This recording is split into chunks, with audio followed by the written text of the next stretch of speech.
Si on t'explique le Cameroun et que tu comprends le Cameroun, cela veut dire qu'on t'a très mal expliqué. Parce que le Cameroun est incompréhensible et inexplicable. Parce que le Cameroun est une nation qui a été constituée par plusieurs ethnies qui sont venues d'ici et de là avec des mentalités différentes. On en a à peu près 250 cultures qui ont décidé de se mettre ensemble il y a à peu près 100 ans de cela. Et qui ont été déclarées une nation il y a à peu près 70 ans de cela. C'est impossible. Parce qu'on ne constituait que des royaumes. Dans tout le territoire camerounais, les Bassa avaient le royaume, les Etones avaient le royaume, les Bamileke avaient le royaume, les Nordistes avaient le royaume, les Bamoun avaient le royaume.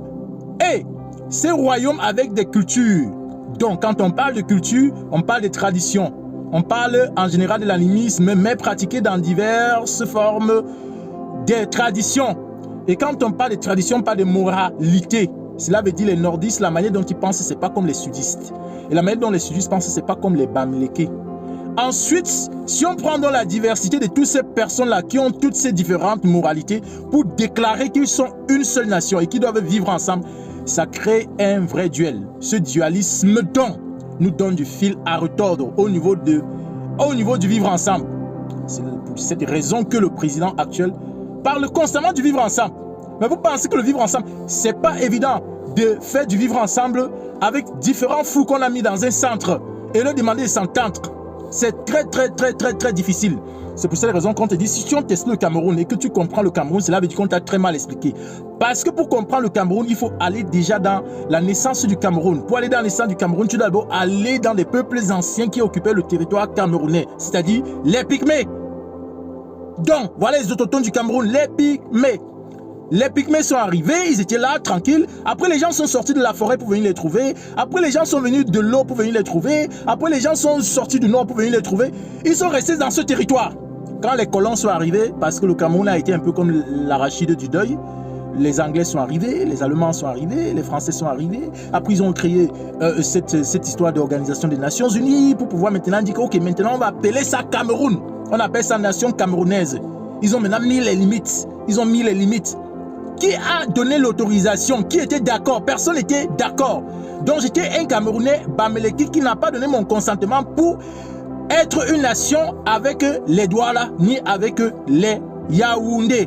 Ça, c'est des colons qui ont dit qu'on doit vivre ensemble. Ils ont porté les anglophones. Ils ont dit, vous là, soit vous alliez au Nigeria, soit vous vous alliez au Cameroun, au Camerounais, à la République du Cameroun. Alors, on se rend donc compte qu'il est difficile pour ces personnes qui sont issues de différentes cultures, de mentalités, de pouvoir coexister dans la paix, dans la tranquillité.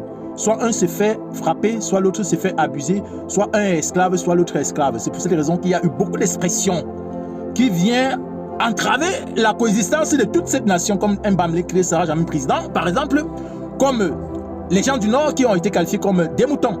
Ça, ce sont des expressions qui ont été utilisées par des personnes qui n'ont jamais, en réalité, cautionné le vivre ensemble de plusieurs peuples qui sont venus. On ne formait que des royaumes.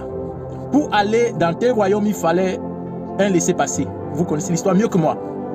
Je vous parle de ça afin que vous compreniez pourquoi est-ce que la politique camerounaise est assez compliquée à expliquer, compliquée à vivre et compliquée à... Vous voyez?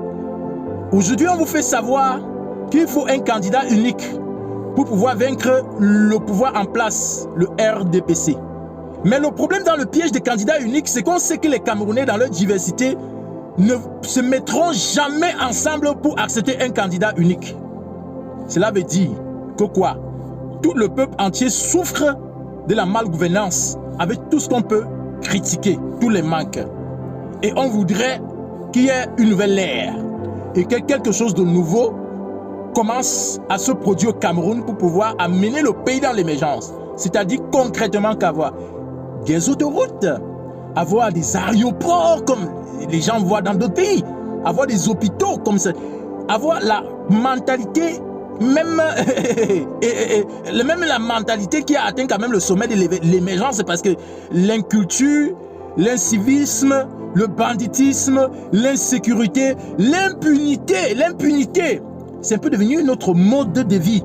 C'est-à-dire qu'il y a une réforme qui doit se faire, non seulement dans les mentalités de toute la population camerounaise, mais également dans la vie sociétale des Camerounais. au niveau, par exemple, des créations d'emplois, des créations d'entreprises, de la technologie.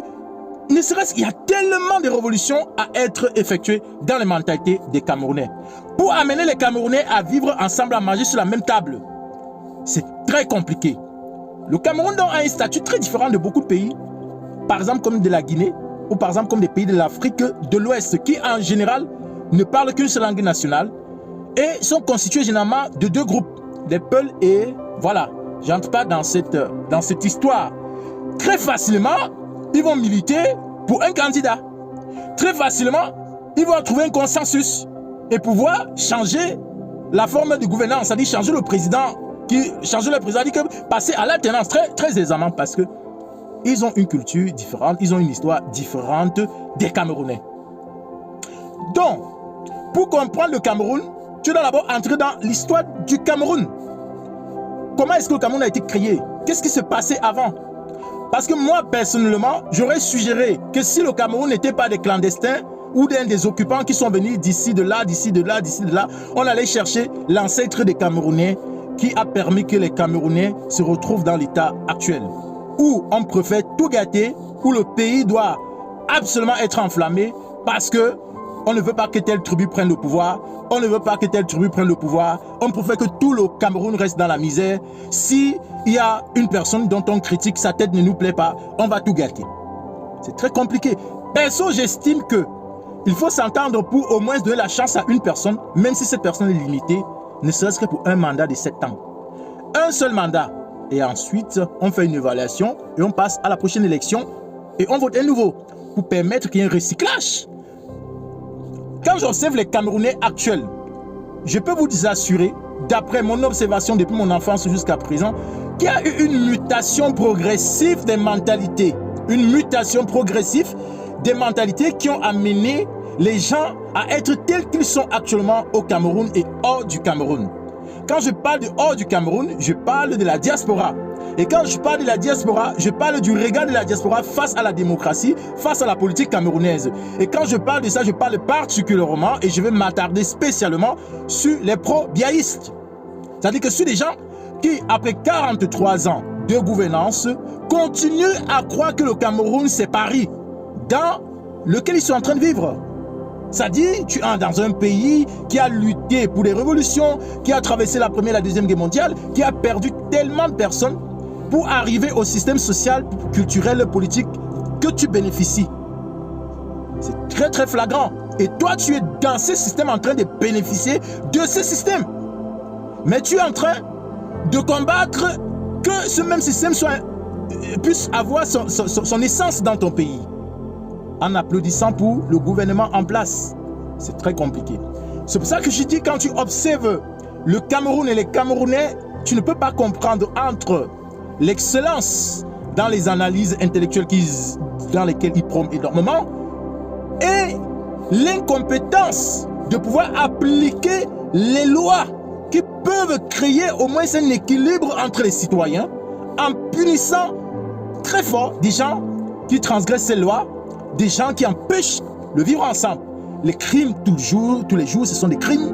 C'est de l'impunité, les détournements de deniers publics, c'est de l'impunité. On est à la merci, on est karma. Bref, pour comprendre le Cameroun, il faut savoir que tu dois faire une très grande étude pour comprendre le Cameroun.